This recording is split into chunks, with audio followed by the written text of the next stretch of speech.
Bendiciones. ¿Qué tal, mis amigos, mis consiervos, mis discípulos? Una vez más aquí para poder empezar un nuevo tema. Y lo vas a disfrutar, te lo puedo asegurar. Un tema muy importante, sobre todo para estos tiempos. Ahí donde estás, acompáñame en oración y le decimos así al Padre. Señor amado, te ruego que nos bendigas. Sobre todo, Padre mío, que seas tú quien nos hable. Que tus palabras, Señor, puedan cincelar nuestro corazón lo que tú quieres. Danos propósito en ellas y que podamos, Señor amado, tener vida en ti, te lo pido, y que tu escritura sea revelada en nuestro corazón. Te lo pido en el nombre de Jesús, tu Hijo. Amén, amén y amén. Bien, ahí donde estás, vamos a adorar al Señor con este canto. Ponle atención, te puedo asegurar que te va a hablar también. Aleluya. Bien, bendiciones.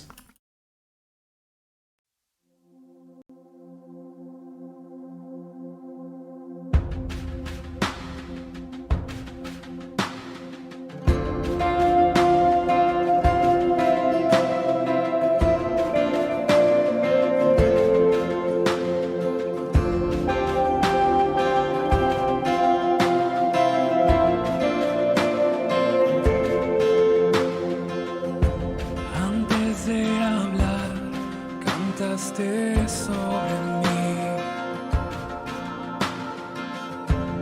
has sido tan bueno para mí. Antes de respirar, soplaste vida en mí. Has sido tan bueno para mí. Tu amor me envuelve, me sostiene, amor sin condición. Me persigue y deja las 99 y va por mí. No puedo ganarlo ni merecerlo. Tu amor se entregó por mí. Oh, tu amor me envuelve, me sostiene.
Para encontrarme a mí.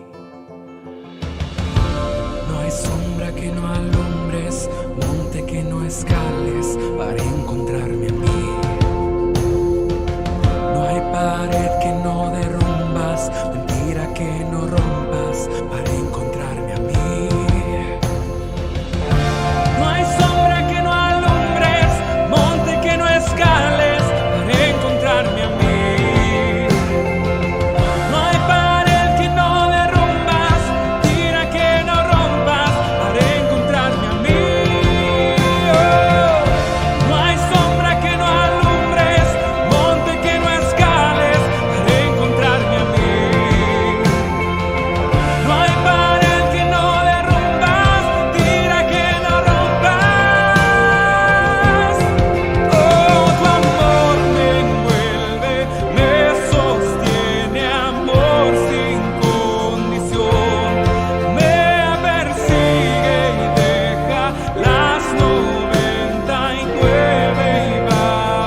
canto más hermoso.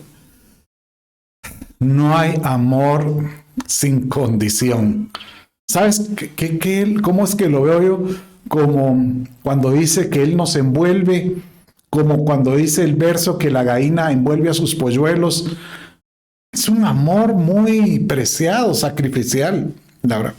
Bien, y este es el tema que hoy pues vamos a tratar de profundizar acerca de los tiempos cuando el amor se enfría y tiempos que podríamos decir estamos viviendo ahora. Y por eso tenemos que ponerle mucha consideración, ¿verdad? Y el tema, pues, tal como tuviste, cuando el amor se enfría. Pero, ¿de dónde sale este enunciado? Bueno, es un verso que está en la Escritura. Y para poderlo entender, pues voy a relatar un poco acerca de cuándo es que el Señor prácticamente lo declaró y quedó registrado. Entonces, dice que los discípulos llevaron al Señor Jesucristo, estaban en el monte, y estando ahí vieron el templo ese sería el templo de Herodes, el Grande, un templo que prácticamente estaba majestuoso, con ellos lo habían vuelto a edificar con características que denotaban la riqueza, el oro y todas las características de su majestuosidad. Entonces ellos dijeron, qué hermoso este templo. Y el Señor les dice, ustedes supieran que esto no quedará piedra sobre piedra, porque se levantará en 3 días. Entonces, ellos se quedaron, ¿y cómo así? Y entonces él empezó relatando cómo es que van a venir tiempos en que prácticamente él dejó señalados los tiempos de cuando él venía en su resurrección, el desarrollo de la iglesia y el tiempo de su venida y el tiempo pues de la consumación del siglo. ¿Y esto dónde aparece? Dice usted. Bueno, primero vamos a ver dónde aparece este verso. Mateo 24 es donde él detalló todo esto. Si usted me acompaña, vamos a leer entonces, aquí estamos. El verso donde aparece esto de cuando el amor se enfría. Pues en Mateo 24, verso 12 y 13, dice así la Escritura. Me acompañan. Acuérdese, no es solo que usted lea el verso que yo le pongo, sino que tú puedas tener tu Biblia y acostumbrarte a ubicar estos pasajes en tu Biblia. La razón es porque el día de mañana que tú quieras, por ejemplo, compartir o enseñar esto mismo, va a ser muy fácil que tú ya lo tengas retenido porque ya lo viste, ya lo encontraste. Entonces, ve y trae tu Biblia, ya sea de papel o enciende tu Biblia, ya sea si lo tienes en algún medio electrónico. Bien, entonces dice Mateo 24, verso 12, de esta manera. Y debido al aumento de la iniquidad, el amor de muchos se enfriará, dijo Jesucristo. Pero el que persevere hasta el fin, ese será salvo. Bien, para poder comprender un poco más este verso, que es el que vamos a estar hoy prácticamente desarrollando, tenemos que entender también detalles acerca de cuando él mencionó este verso. O sea, ya te dije que era un verso relacionado a los últimos tiempos o un verso escatológico. Pero ¿Por qué lo mencionó él también? Porque él hizo mención en qué tiempo iba a suceder este verso que está ahí en su escritura, en su pantalla, por en este caso, ¿verdad? Entonces él lo mencionó al inicio de esta conversación o al inicio de este capítulo. Entonces dice así, cuando a él le preguntaron y él empieza respondiendo, y habla en el verso 1 y verso 2 acerca de que este templo pues se va a levantar en 3 días. Entonces él dijo, y estando él sentado en el monte de los olivos, se le acercaron los discípulos en privado, diciendo, y dinos, ¿cuándo sucederá esto de todos los tiempos que hablaste? Y mire, aquí hay prácticamente 3 tiempos, pero 2 eventos importantes. Uno es cuándo sucederá esto, que se caerá el templo y se levantará en 3 días. Eso es en la resurrección de Jesucristo y el desarrollo de la iglesia. 2, ¿cuál será la señal de tú? Y cuando usted mira ahí, venida, dice parusía en el griego. O sea que este es el evento cuando Él venga por su iglesia. Y 3, ¿y cuál será la consumación de este siglo? Entonces, esto podríamos creer que habla acerca de el tiempo, el siglo, el fin del milenio, por eso cuando sea el cierre de los siglos, ¿verdad? Pero en el tiempo de su venida, él hace mención en ese capítulo 24, que cuando él venga por su iglesia van a haber unas condiciones que van a estar sucediendo en el mundo. Y posteriormente, cuando la iglesia sea tomada, él habla de ciertas condiciones que va a suceder a los que se quedan en el mundo. Y eso lo vemos nosotros en Mateo 25, ¿verdad? Entonces, muy importante entender esto para poder comprender por qué es que el amor se va a enfriar. Y piensa uno, pero eso puede ser el efecto del por qué ahora en mi hogar, en mi casa, el amor se ha enfriado. Creo que sí. Creo que derivado a que uno ya no tiene la misma empatía, el mismo amor, la misma pasión por el Señor, esto va a hacer que uno también no tenga esa misma pasión por los que están o los suyos de la misma manera. Bueno, pero mire qué señales mencionó mi Señor cuando habló de esto. Entonces, versos entre lo que vimos anterior y el del amor que se enfría, Él dijo esto. Entonces, mire, porque se levantará nación contra nación. Esta palabra nación, que usted mira ahí en el original, es etnos o etnias. Entonces, se levantará etnia contra etnia. Dígase etnias de razas, etnias de culturas, o dígase, por ejemplo, hispanos contra pues los blancos o la raza negra contra pues similares. Bueno, o inclusive en el Medio Oriente hay una serie de conflictos, pero son etnias que tienen los conflictos. Reino contra reino, que eso sí podrían ser naciones como las conocemos actualmente, y habrá pestes, dice aquí, hambres y terremotos en diferentes lugares. Entonces usted dirá, bueno, pero mire eso, ya hay. Sí, pero no como ahora. Ahora es impresionante la cantidad de terremotos que hay en todo el mundo y la situación sociopolítica de como que si digamos, económicamente encontramos nosotros 3 sectores, A, B y C.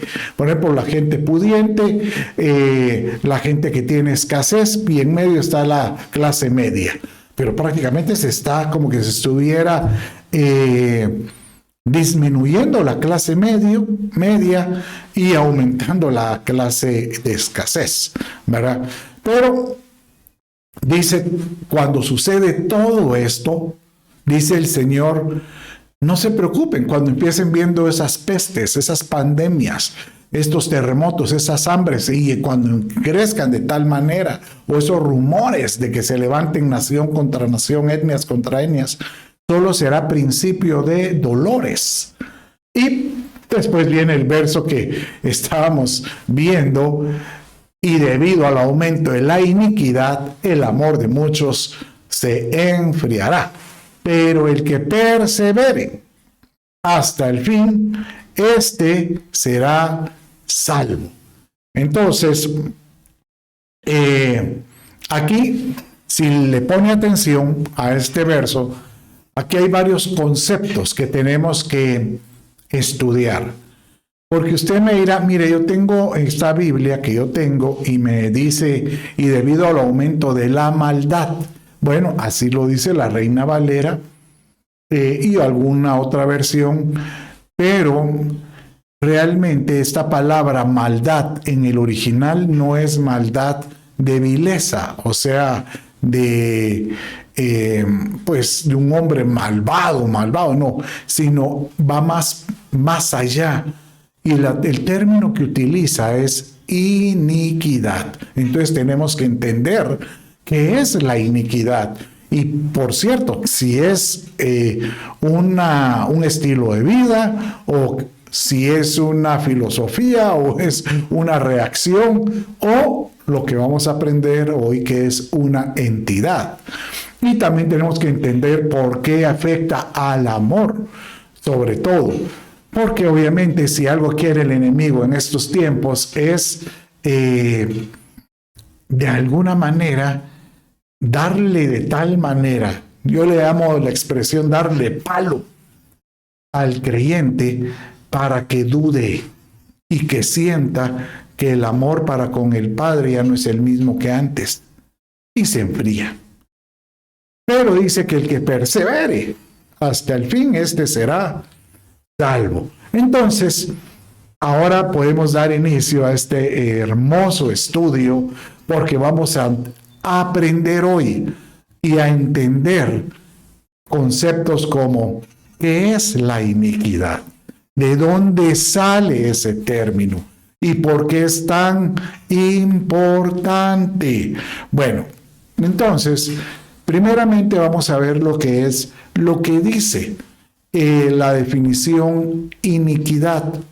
Incluso para poder entender la iniquidad tenemos que ver que de ahí sale la figura de los inicuos. O sea, cuando usted mira en la escritura el término este es un inicuo, es alguien que practica iniquidad. Y no es lo mismo que impío, es diferente, pero hoy vamos a aprender acerca de esto, ¿verdad? Entonces, iniquidad, ¿verdad? Entonces dice, de esta manera, vamos a leer más bien dicho, la definición en lo que es su definición en el Strong's, o sea, en el diccionario bíblico. Y esto viene de una palabra griega que es anomía. Vamos a ponerlo un poco más en grande para que lo pueda leer. Anomía, que en sí lo que significa es una ilegalidad, o sea, obviamente lo que no es legal, o una violación de la ley, por implicación porque algo malo se hizo. Y esto pues va asociado a una impiedad. O sea que si es una violación de la ley, es una infracción, es infringir la ley o una transgresión, ¿verdad? Entonces, muy importante verlo porque es una transgresión. Y podemos verlo en 1 Juan capítulo 3, verso 4. Por cierto que ahí veo que está este verso Lucas 21, 10 y 11. Esto relata las señales. No le ponga atención a esa ese encabezado, solo ponga el nombre, atención a iniquidad. Pero en primera de Juan, capítulo 3, verso 4, dice así: todo el que practica el pecado, practica también, mire cómo dice, la infracción de la ley, o sea, se vuelve un inicuo, o está la palabra griega que encontramos en algunos versos como iniquidad, es la que aparece aquí también en primera de Juan, capítulo 3, verso 4. Infracción de la ley, pues el pecado es infracción de la ley. Entonces, aquí lo que hay que visualizar es entonces donde vemos nosotros la palabra iniquidad. Entonces, vamos a verlo cuando estemos viendo que es el aumento de la iniquidad es para los últimos tiempos, efectivamente. Pablo, cuando él escribió a los de Tesalonicenses, que por cierto, esas fueron las primeras cartas que él escribió a las iglesias, fueron a los de Tesalónica. Y la primera carta de Primera Tesalonicenses fue muy interesante porque prácticamente la mitad de la carta, o sea, desde el capítulo 4 y el capítulo 5, habla acerca de la parusía o de las características que van a haber en los tiempos cuando el Señor venga por su iglesia. Y en la segunda carta, él pone todavía una ampliación, pero con respecto al aumento de la iniquidad. Y él le llama, pues, un misterio, el misterio de la iniquidad, dando a entender como que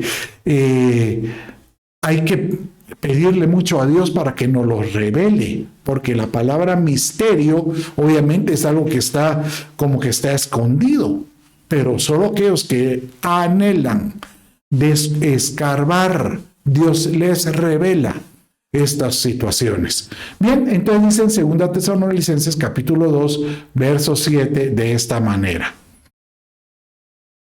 porque ya está en acción, dice él, el misterio de la iniquidad.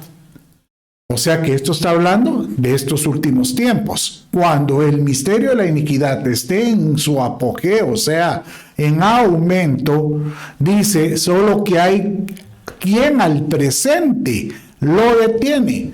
O sea que todavía la iniquidad que menciona y el aumento de la iniquidad apenas está ahorita pues iniciando. Todavía no ha llegado a su totalidad.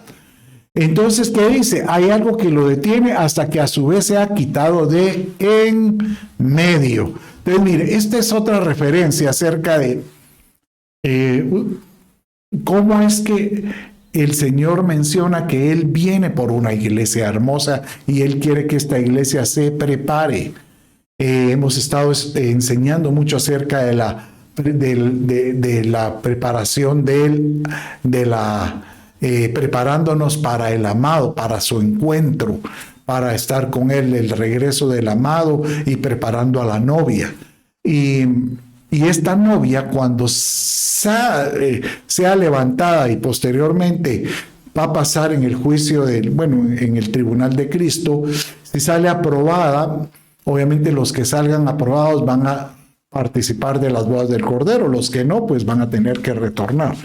Pero dice que la iniquidad va a empezar a estar con un apogeo muy fuerte. Pero mire qué va a pasar cuando entonces la iglesia se vaya. Dice el verso que sigue, en el verso 8, mire cómo dice: y entonces se manifestará aquel inicuo. O sea, ¿quién es? El que practica la iniquidad, el que vive transgrediendo las leyes del Señor, porque prácticamente eso es. Iniquidad es alguien que hace una transgresión de la palabra, alguien que sabe de la palabra, sabe que la palabra dice una forma, pero viene y dice, no, es que Dios no puede ser tan malo, y la manipula, le trata de dar un toque distinto. Y este inicuo va a hacer cosas que van a confundir inclusive hasta los que regresaron, pero estos que regresaron, pues porque no dieron la talla, van a tener que ser purificados en la tribulación y van a tener que tener carácter para recordar la escritura y poder retenerla, porque este inicuo se va a manifestar haciendo hasta milagros y muchos van a ser confundidos.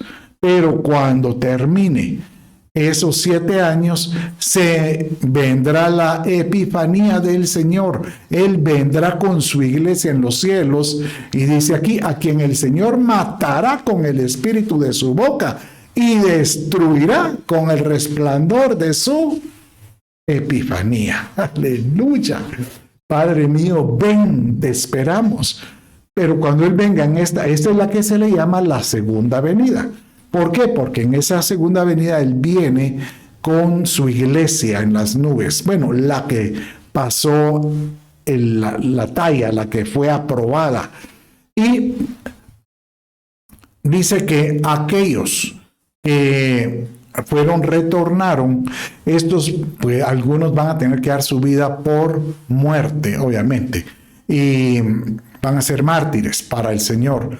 Y estos van a ser resucitados también para poder reinar con Jesucristo. Qué hermoso esto, ¿verdad? No, usted dirá, mire, ¿por qué cada vez que tiene discipulado la venida del Señor?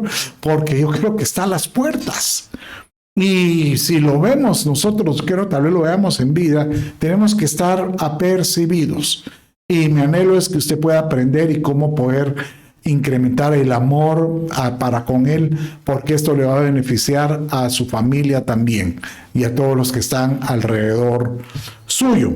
Bueno, entonces, ¿dónde encontramos acerca de la iniquidad o este concepto de la iniquidad? Bueno, el Antiguo Testamento menciona que la iniquidad no es en sí un estilo de vida, sino que es una potestad, es un principado, es una entidad. Así como, digámosle, en lo malo, pues, y en lo bueno, una entidad es la iglesia que se va a casar con el Señor, por eso se llaman la mujer, la iglesia. Esta entidad, iniquidad, es otra mujer. ¿Y dónde lo vemos? Bueno, vaya conmigo a Zacarías y vamos a leer ahorita que estoy pensando, debiéramos de leer versos anteriores. Y eso sí ya lo tenía preparado para poderlo leer con usted. Entonces vaya conmigo y vamos a leer, vamos a ver, aquí estamos. Dice aquí.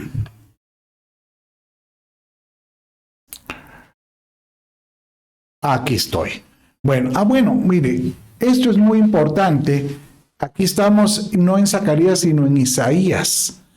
Esto lo quería también explicar y se lo voy a explicar de una vez. La diferencia entre el impío y el inicuo. Cuando en Isaías el Señor habla, aquí en el verso 8, usted lo puede leer, porque mis pensamientos no son vuestros pensamientos, ni vuestros caminos, mis caminos, declara el Señor.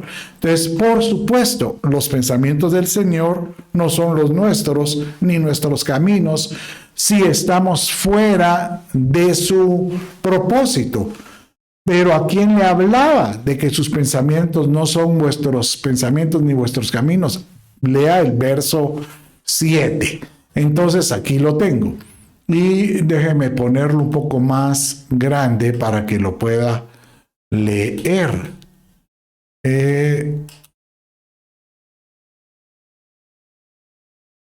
Bueno. Aquí está. Bueno. Entonces en el verso 7 dice de esta manera. Abandone el impío su camino y el hombre inicuo sus pensamientos, y vuélvase al Señor, que tendrá él compasión, al Dios nuestro, que será amplio en perdonar, ¿verdad? Entonces, aquí vemos ya las dos figuras de lo que es un impío y de lo que es un inicuo. Un impío, como lo dice aquí, es alguien que camina, obviamente, disculpe la expresión, impíamente. O sea, valga la redundancia. ¿Qué significa impíamente? O sea, sin piedad. Sin piedad. Entonces, voy a regresar aquí.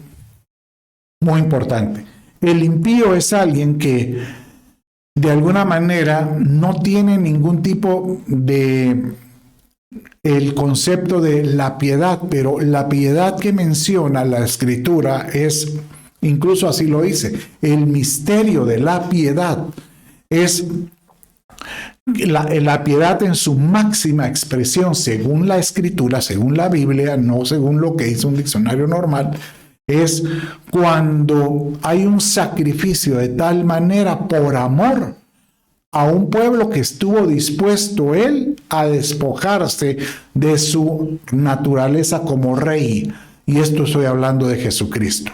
Es cuando la Escritura habla del misterio de la piedad, habla cuando Jesucristo se despoja de su posición divina y toma esa posición como de siervo para poderse presentar como oveja y poder, pues prácticamente darle una oportunidad a la humanidad de tener acceso al Padre.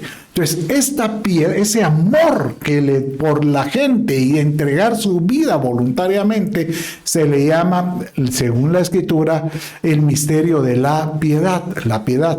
Entonces, aquel impío es aquel que realmente rechaza todo concepto de la obra redentora que Dios tiene para con un pueblo.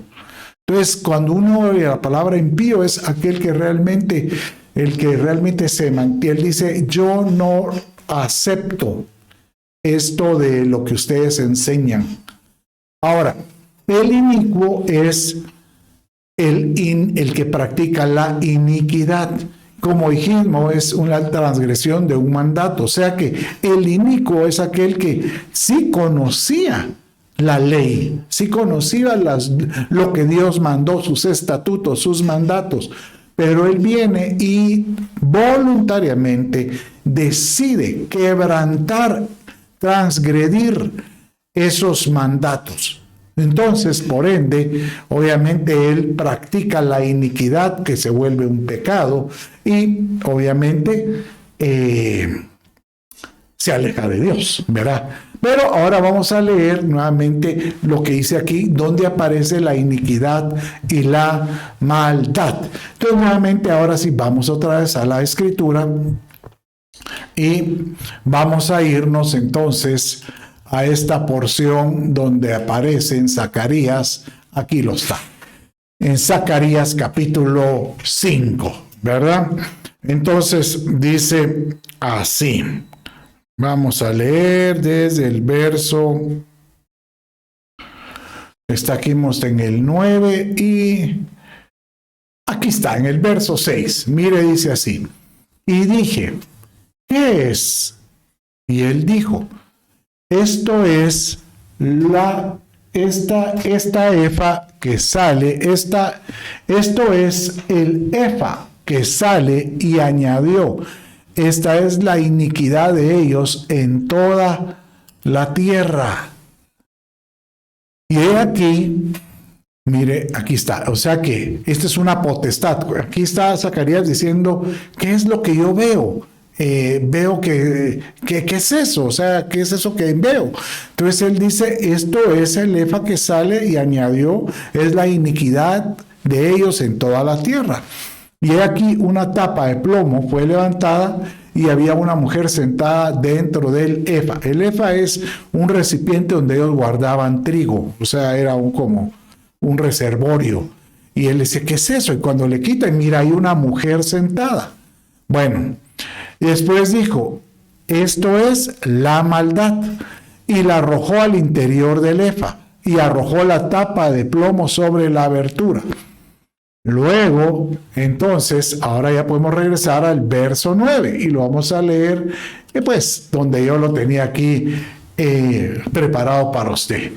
Cuando usted nos dimos cuenta que habían dos mujeres, luego alcé los ojos y miré, y aquí dos mujeres salían, o sea, de estos efas, con el viento en sus alas, porque fueron lanzadas a la tierra, y tenían alas como alas de cigüeña, y alzaron el efa entre la tierra y el cielo. Entonces, ¿qué estamos viendo aquí? Que aquí se levantan dos mujeres llamadas la iniquidad y la maldad. Como mujeres se entiende que es una entidad, como una potestad. Por ejemplo, la iniquidad se cree que es la que instigó a Jezabel. Y por eso es que cuando uno hace mención del espíritu jezabélico, que lo que viene es a quitar cabezas, a quitar autoridad, y sobre todo en los hogares, es una instigación de la iniquidad, ¿verdad? Porque esa entidad vino y tocó el corazón de esta mujer, ¿verdad?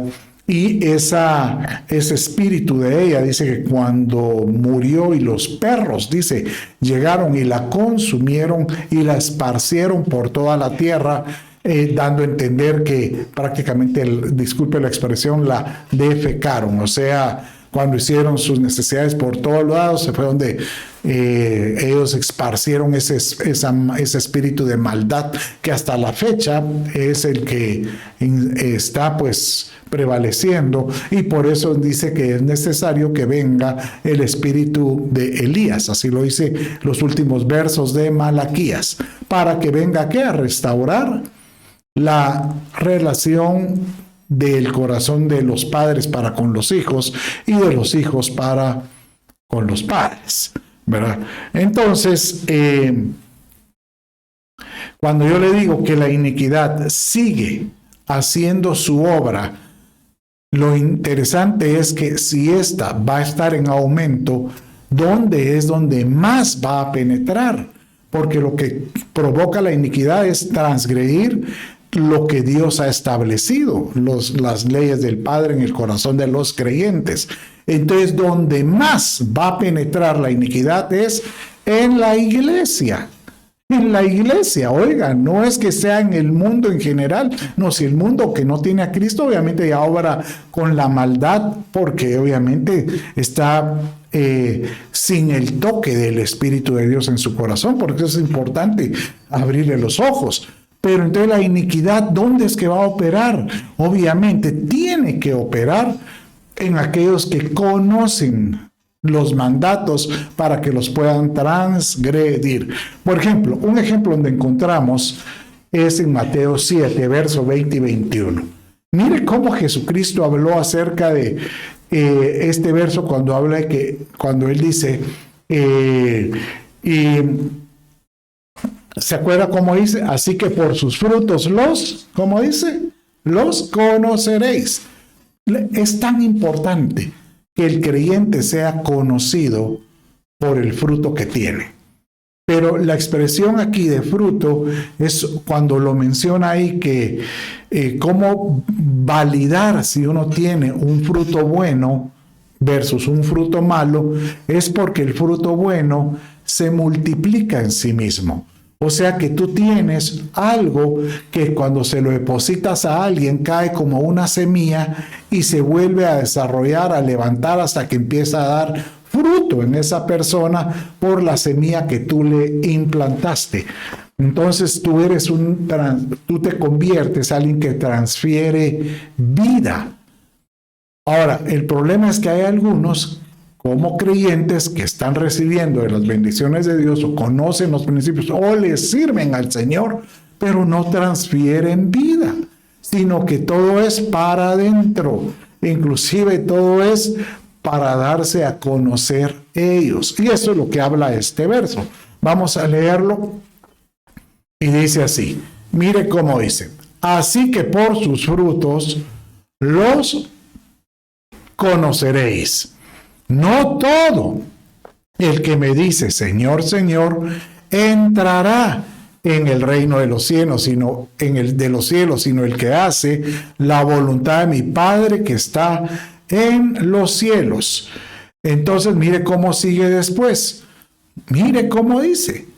Póngale atención. Muchos me dirán en aquel día, Señor, Señor, no profetizamos en tu nombre, y en tu nombre no echamos fuera demonios, y en tu nombre hicimos muchos milagros. Mire, yo cuando hago esta referencia, miro a la gran, qué dones los que tenía. Este profetizaba, o este echaba fuera demonios, tenía autoridad espiritual, y este hacía milagros, o sea, que tenía una autoridad sobre los elementos. Y dice en el verso 23, entonces les declararé, dice el Señor, jamás os conocí, apartaos de mí los que practicáis. En otras versiones dice maldad, pero la palabra original es iniquidad. Mire, realmente esto realmente es impresionante.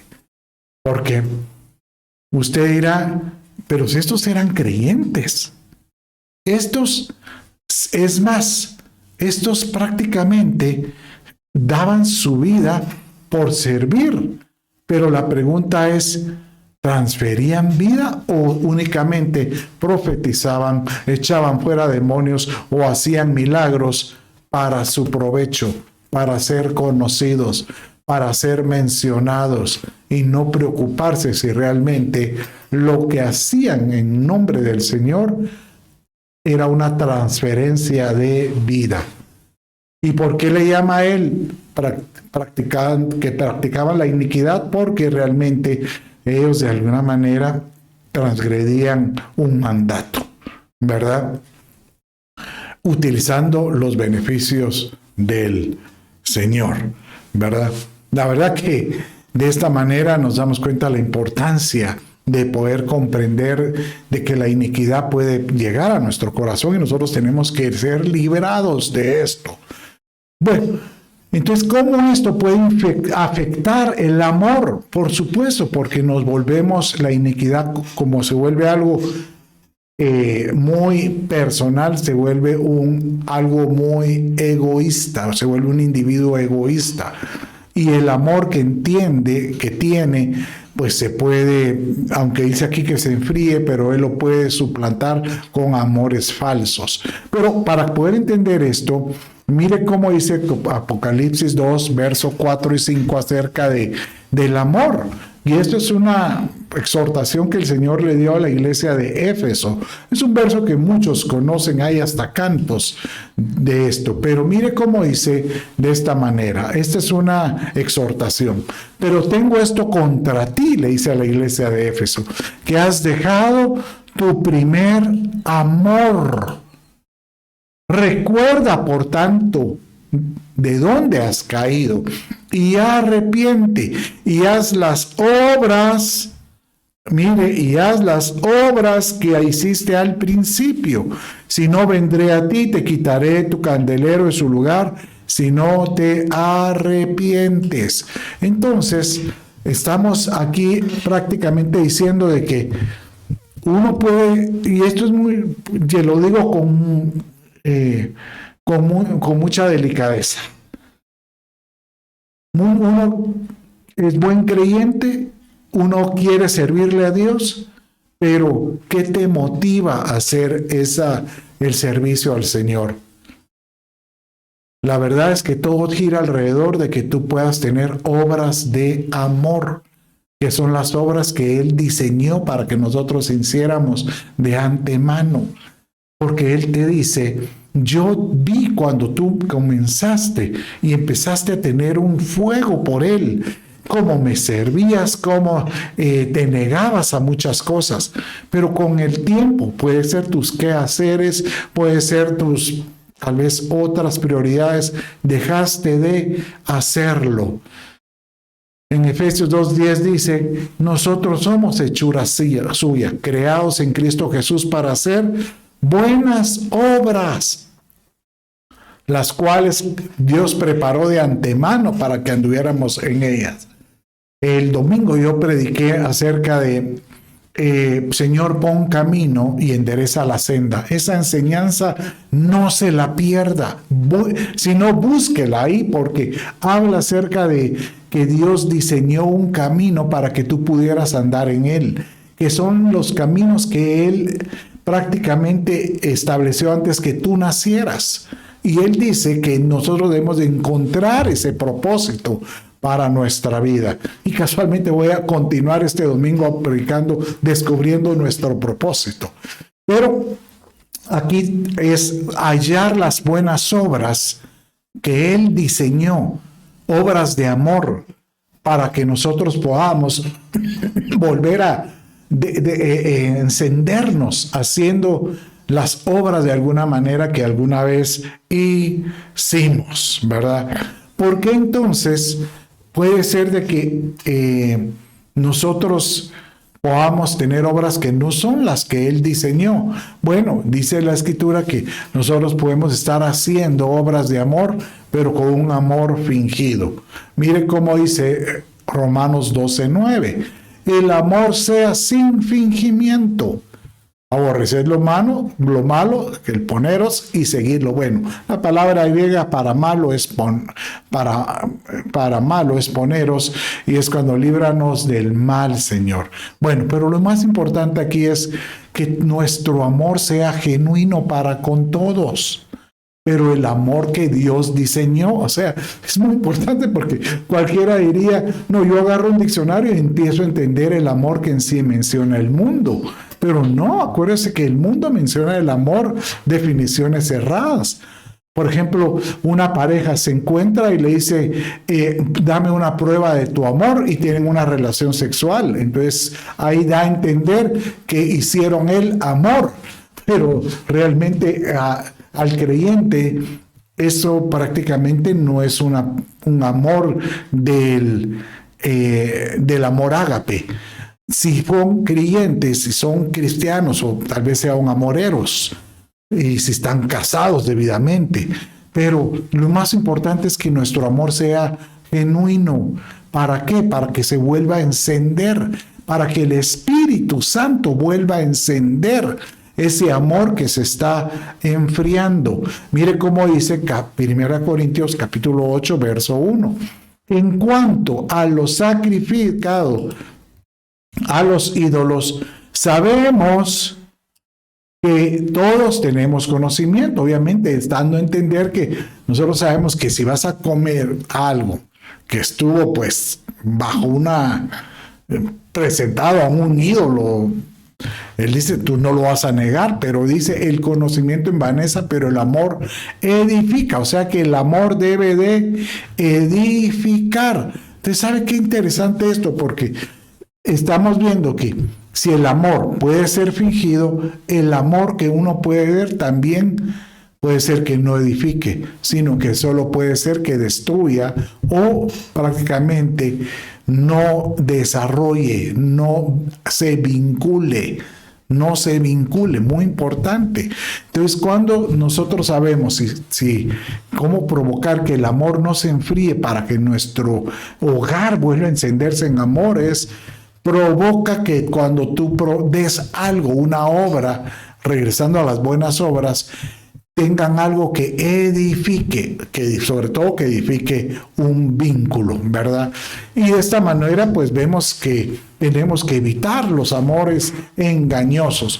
Cuando hablamos acerca de, ¿se acuerdan, Tesalonicenses, del misterio de la iniquidad y cómo es que se va a manifestar el inicuo?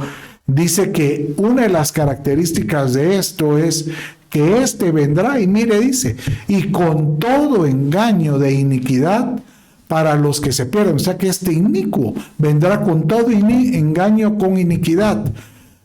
Obviamente, no lo van a aquellos que van a doblar sus rodillas a él es porque se van a perder. ¿Por qué? Porque no recibieron el amor de la verdad para ser salvos. Bueno, pero mire, este verso es importante porque da a entender que muchos de estos se perdieron porque no recibieron un amor genuino. Y estamos hablando de la iglesia, porque recibieron un amor engañoso. Obviamente el inicuo los engañó, pero ellos pudieron haber sido salvos anteriormente si alguien se preocupó llevándoles la verdad con amor. O sea, llevándoles una palabra de verdad. ¿Sabe por qué yo insisto con esto? Es porque yo te animo a que no pierdas el tiempo cuando te juntes con tus amigos, con tus compañeros de trabajo, y ahí sí, el Señor pone la oportunidad en hablar cosas vanas. Trata de llevarlos en amor a la verdad.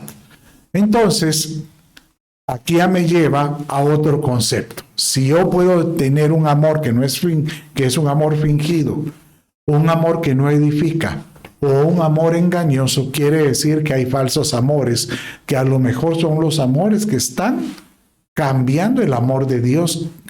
Y yo estoy prácticamente creyendo que tengo amor, pero tal vez es un falso amor.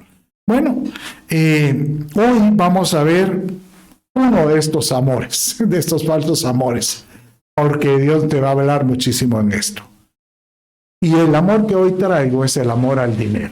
Muy importante esto, porque la Escritura dice, ¿cómo es que este amor puede prácticamente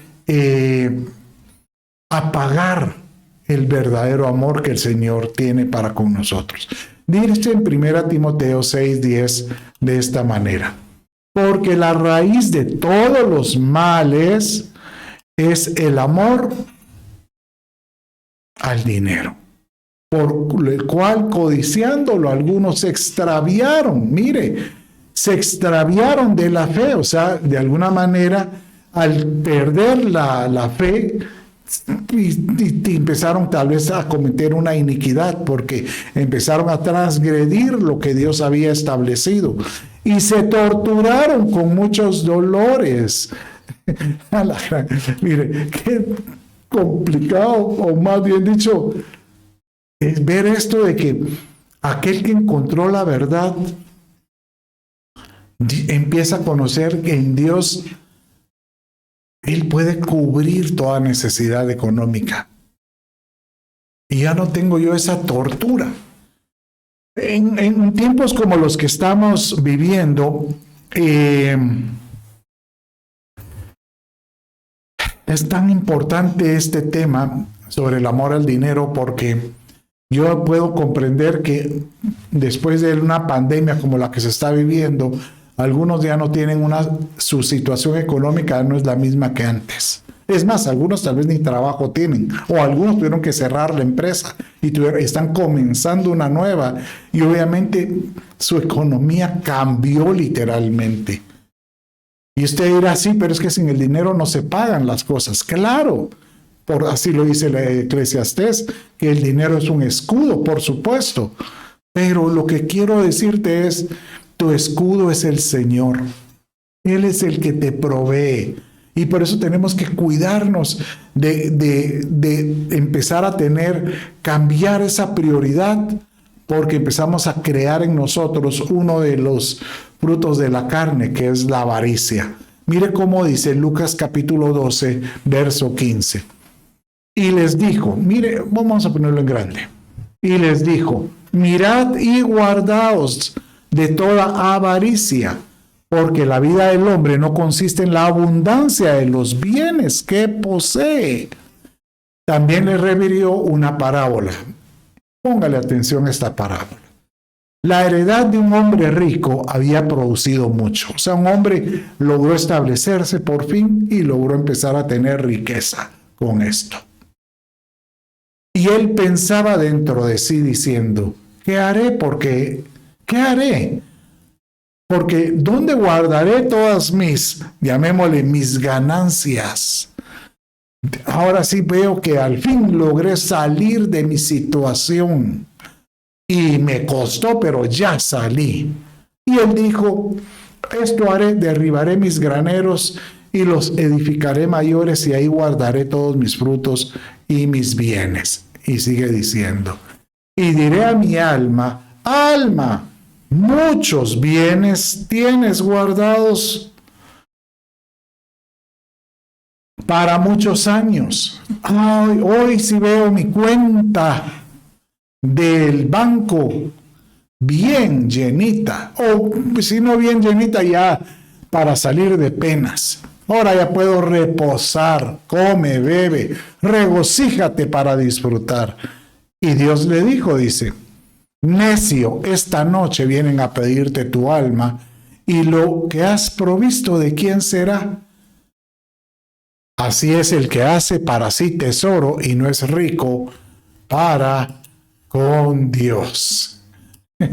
Mire, la pregunta es, el problema es que cuando uno ha pasado una prueba como la que pasamos y a lo mejor se la vio lamiendo el polvo, o sea, bajó hasta la parte más baja y empezó a guardar, a buscar una nueva oportunidad de levantarse y ya logró estabilizarse. ¿Sabe qué puede pensar?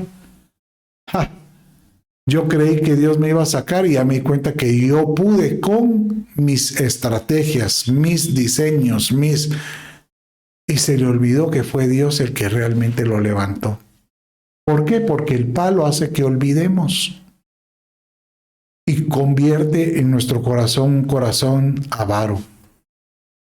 Y el problema es de que si el Señor viene, no te volviste rico para con Dios.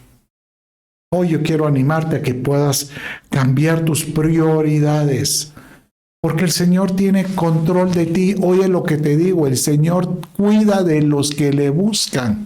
Cuando, por ejemplo, en Mateo habla acerca de que el Señor, Él viene y es capaz de mandar los pájaros, Él alimenta a los pájaros. Él viste a las flores, lo puede hacer contigo. No temas. Solo confía en el Señor. Mire cómo dice Lucas capítulo 12, 24. Considerad los cuervos que ni siembran ni ciegan. En Mateo usted mira pájaros, pero yo quise poner lo que Lucas puso porque el cuervo es un pájaro, o sea que el pájaro que escribió Mateo realmente era un cuervo. Considerad los cuervos que ni siembran ni ciegan, no tienen bodega ni granero, y sin embargo Dios los da alimento. ¿Cuánto más valéis vosotros que las aves? ¿Pero por qué cuervo? Porque me hace recordar que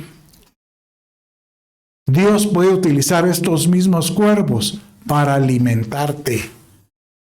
Elías dice que él fue sustentado cuando él estaba en esa persecución, temiendo por su vida, y él dice que estaba caminando ya sin qué tomar y sin qué comer. Dice que Dios le mandó cuervos con comida. Yo te digo, Dios puede utilizar a estas pequeñas aves para bendecirte. Pero esto es espiritual. Dios puede mandar personas que no te imaginas que van a ser para bendecirte. Entonces por eso dice, no os afanéis, pues diciendo qué comeremos, qué beberemos o qué vestiremos. Y pues obviamente este es el verso que seguramente usted lo sabe de memoria o lo ha escuchado. Si no, hoy esto va a ser vida en tu vida. Óigalo, esa es una palabra del Señor para ti. Buscad primeramente el reino de Dios y su justicia, y todas estas cosas serán añadidas. Todo. No temas. No temas. Porque el Señor es tu sustentador. No vaya a ser que te toque como esta iglesia de la Odisea, que es la iglesia que prácticamente no fue arrebatada, la que tuvo que descender, y tenemos que aprender de ella, porque a ella se le dijo en Apocalipsis 3:17, porque tú dices, yo soy rico y me he enriquecido, y de ninguna cosa tengo necesidad. Y mire lo que le dice, porque el que ama, por ejemplo, lo material y dice, esto es mío, llega un momento en que, oiga lo que le digo, no se da cuenta que él es, dice ahí, desventurado, miserable, pobre, ciego y desnudo. Padre bendito. 5 características que le hablan a esta parte de la iglesia que se queda. Desventurado, miserable, pobre, ciego y desnudo. En otra oportunidad vamos a ver con esto con detalle. Bueno, mi anhelo es que tú puedas volver a encender ese amor que no se enfríe, porque ese amor tú lo puedes trasladar a los de casa. Y puedes sobre todo amar al Señor de todo corazón. Y hoy pues vamos a reprender toda iniquidad de tu vida. Y hay otros falsos amores. No los vamos a ver hoy, pero sí te quiero hablar que está el amor a uno mismo, el amor a los placeres, el amor al primer lugar y el amor a las contiendas. Y con el anterior 5 amores. Y esto lo vamos a ver, primero Dios, en 2 o 3 discipulados. Vamos a ver cómo nos va. Pero mi anhelo es que tú seas bendecido en gran manera y que el Señor pues hable a tu corazón. Posiblemente tú dirás, mire, ¿cómo puedo volver a encender el amor en mi casa para con el Señor o con mi familia? Bueno, yo te puedo asegurar que mi Padre quiere bendecirte y quiere depositar lo que Él tiene ahí contigo. Pero créelo. Que los tiempos están cercanos y si algo tenemos que trabajar nosotros fuerte es en volver a encender ese amor. Déjame orar por ti, ahí donde estás. Aleluya. Padre, en el nombre de Jesús, yo te pido, bendice a mi hermano ahí donde se encuentra. Padre mío, tócalo, bendícelo, pero sobre todo, oh mi Dios, devuelve el amor que se había perdido. Padre mío, dale esa oportunidad de encontrar, Señor, en ti esa pasión de buscarte, para que pueda Él nuevamente volver a sentir esa cercanía. Y si tú estás con Él, Padre, seguramente ese amor va a llegar a su hogar. Yo bendigo todos los hogares que están distanciados, entre cónyuges, entre los hijos, Padre, y devuelve el amor, Padre mío, que se ha enfriado. Te lo pido, Padre, en el nombre de Jesús, tu Hijo. Amén, amén y amén. Bueno, mis amados hermanos, Dios me los bendiga y el Señor esté con ustedes. Bien, bendiciones.